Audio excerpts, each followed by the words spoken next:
Hi, I'm Brienne, Master Gardener and Educator at Arbor. Today I'm in the greenhouse talking all about fungus gnats, how to identify them, how to control them, and how to prevent them from infesting your seedlings, your potted plants, or even your outdoor garden. Now you might be wondering, what is a fungus gnat? What does it look like? How does it harm my plants? Don't worry, we're going to cover all of that and more in this lesson, so stay tuned. So fungus gnats are little tiny flies that live on the surface of the soil. They are not very strong flyers, so they mostly walk across the surface of the soil, and they lay their eggs down below the soil. So the female adult fungus gnat flies lay their eggs near the root system of your seedlings, and when that larva hatches, it looks like a clearish white little legless body with a dark head. That's how you can identify the larva in the soil. And they feed on the root system of your plants. They suck out the nutrients from your seedlings or your potted plants, which is really bad.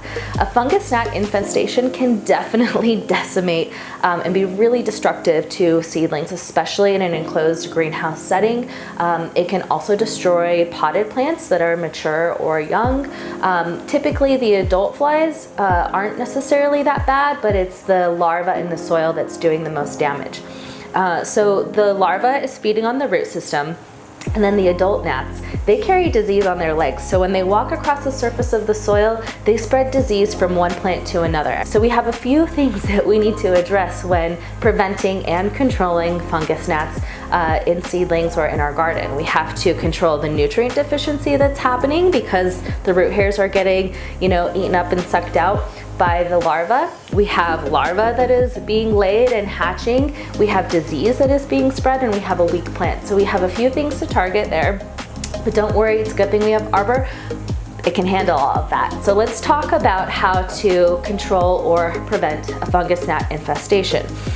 First, you want to make sure that the seedling tray, the soil in the seedling tray is dry. Fungus gnats really thrive in moist soil conditions. So if fungus gnats show up on your seedling tray, it's typically a sign that you're overwatering your seedlings or your potted plants and you need to dial it back a little bit. So make sure that the soil is dried out before you start your treatment. Then after the soil is dried out, to start your treatment, you're gonna grab a 32-ounce Arbor spray bottle. You can also dilute the concentrates into a gallon, but we're gonna do 32 ounces today. And we're gonna do a combination, the first treatment, combination of Bio Fungicide and Bio Insecticide. This is the winning combo for treating fungus gnats, and I'll tell you why. So in the Bio Fungicide, there's a special bacteria that is sourced directly from Mother Nature. This bacteria is going to stop the fungus gnat as an adult, and it's gonna stop the larva in the soil. It's also gonna stop the spread of the disease from plant to plant. So this is really, really important for fungus gnats. And then Bio Insecticide, there is also another bacteria in the Bio Insecticide that's going to stimulate the root system of the plant so that the roots can start to heal and take up nutrients in the soil, which is really key.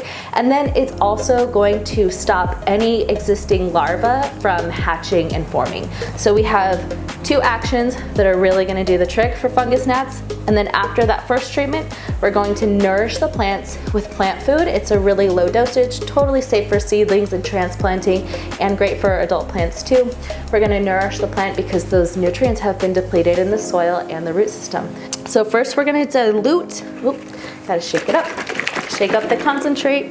We're going to dilute the Bio Fungicide, 1/4 ounce per 32 ounces of water.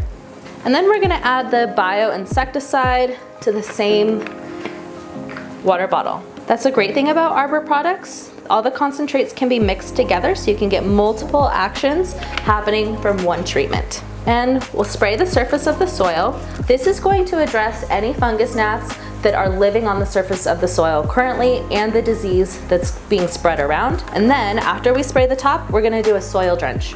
Make sure the soil gets totally saturated. And then the next treatment, I would wait until the soil dries out again, just a little bit, just to be extra cautious. Then we're going to dilute the plant food into 32 ounces of water, and we will soil drench. No spraying plant food, just soil drench, and that's gonna nourish the seedlings and your potted plants back to life.